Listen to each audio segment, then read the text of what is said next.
Yang saya hormati sahabat-sahabat subscriber, shockbreaker, subscribe wis apa bela Kang wis mejet abang-abang tulisannya KSUB chat wis kona.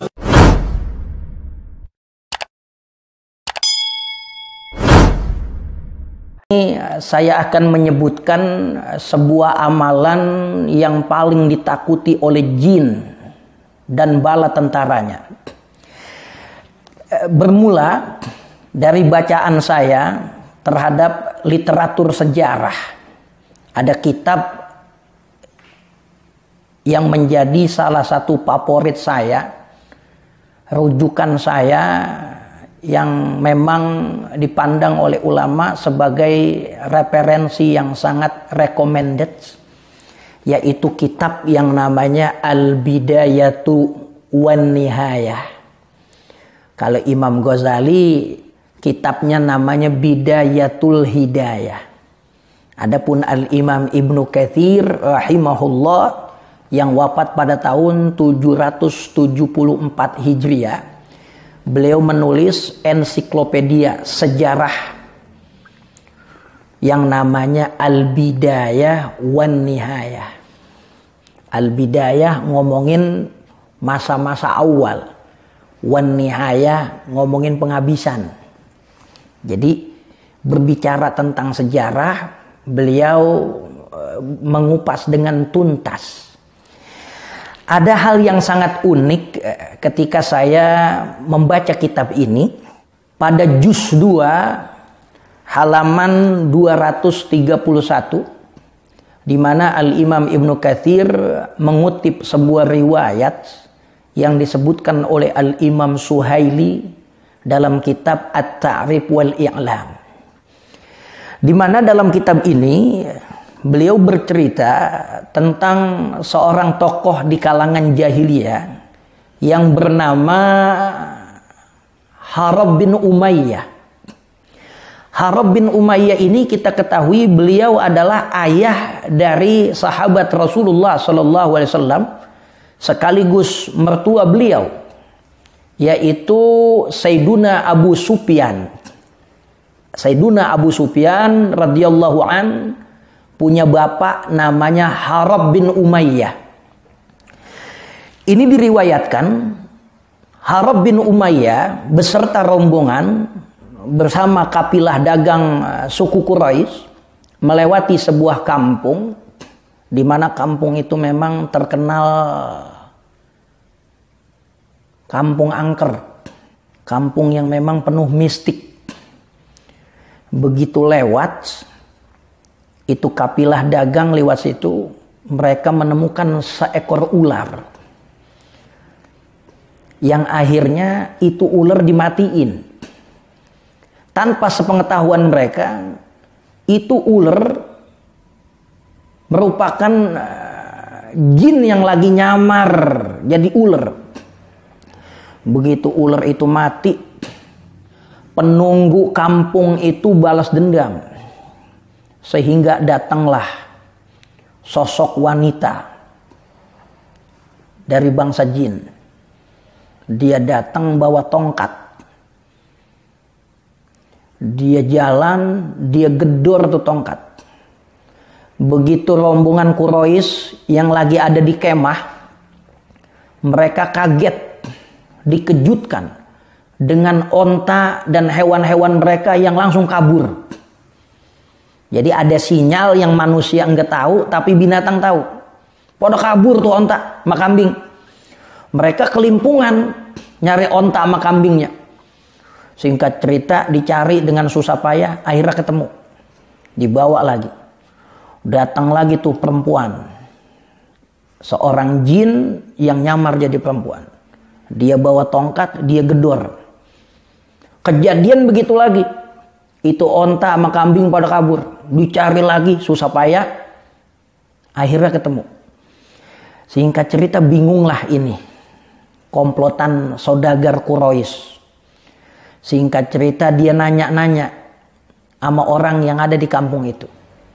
Tiba-tiba dia nemuin seorang kakek tua yang wajahnya jelek sekali. Badannya bongkok, mukanya juga Ya muka aki-aki lah, kayak muka Kalagondang kita lihat dalam film-film dunia persilatan itu. Ini aki-aki juga jin. Nyamar jadi aki-aki. Lalu mereka curhat, kami ini datang di tempat ini, kami ngelihat hal-hal aneh, hewan-hewan kami pada kabur. Apa kata aki-aki itu? Ya udah, gue udah tahu semua. Pokoknya ntar lu bakal didatengin sama perempuan, itu perempuan jin tuh. Kalau dia datang, lu siap-siap bebacaan. Bacalah kalimat Bismikallahumma. Kalau ente baca kalimat itu, maka dia bakal terbakar. Bakal angus kalau ente baca kalimat itu dia. Tuh aki-aki hilang begitu aja. Akhirnya bener. Datang lagi nih. Jin yang nyamar jadi perempuan. Dia datang bawa tungket. Dia mendatangi rombongan kafilah Quraisy. Singkat cerita, ada satu orang yang ingat pesan kakek tua tadi, yaitu namanya Umayyah bin Salat. Begitu dia datang, tuh perempuan mendatangi kelompok tersebut, tenda, mendatangi kemah-kemah suku Quraisy.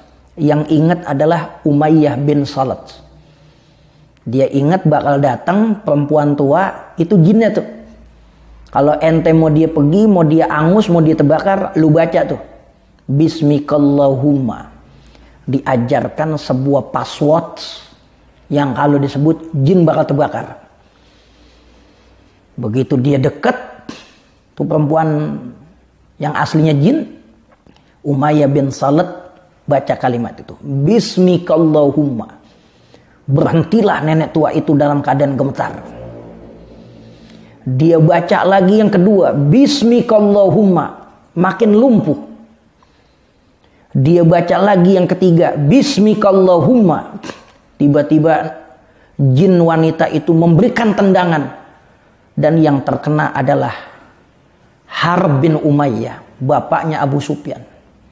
Sebelum mati, sebelum angus, jin itu memberikan tendangan atau hantaman yang begitu dahsyat. Yang kena adalah salah satu tokoh dari Quraisy, namanya Harb bin Umayyah, bapaknya Sayyiduna Abu Sufyan bin Harb bin Umayyah. Meninggal Harb bin Umayyah.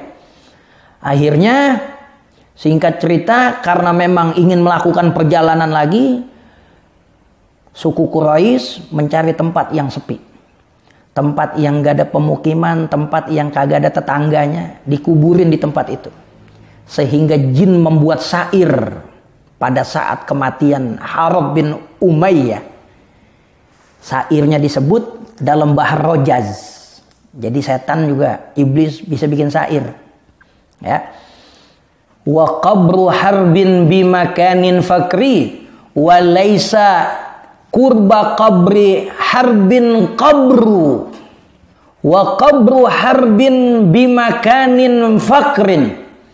Kuburan si Harb ada di tempat yang sunyi, yang orang gak bisa tahu. Wa laisa kurba qabri harbin qabru. Dan enggak ada lagi yang mendekati kuburan si Harb, kuburan yang lain. Ini syair yang dibaca oleh jin saat Harb bin Umayyah dikuburkan. Makanya ini syair memiliki daya magic. Setan apa bersumpah, kagak ada orang yang bakalan bisa baca syair ini 3 kali berturut-turut nggak bisa salah. Orang yang baca syair ini dia kagak bakal jangkep, nggak bakal secara bener baca syair ini dalam 3 kali berturut-turut. Bahasanya penuh dengan tanafur dalam istilah balagha. Wa qabru harbin bimakanin fakrin wa laysa kurba qabri harbin qabru. Bacanya susah banget. Ya, ini kalimat dibaca oleh jin, dan kata jin nggak bakalan ada yang bisa baca kalimat ini dengan bacaan yang cepat 3 kali berturut-turut. Nggak ada yang bisa.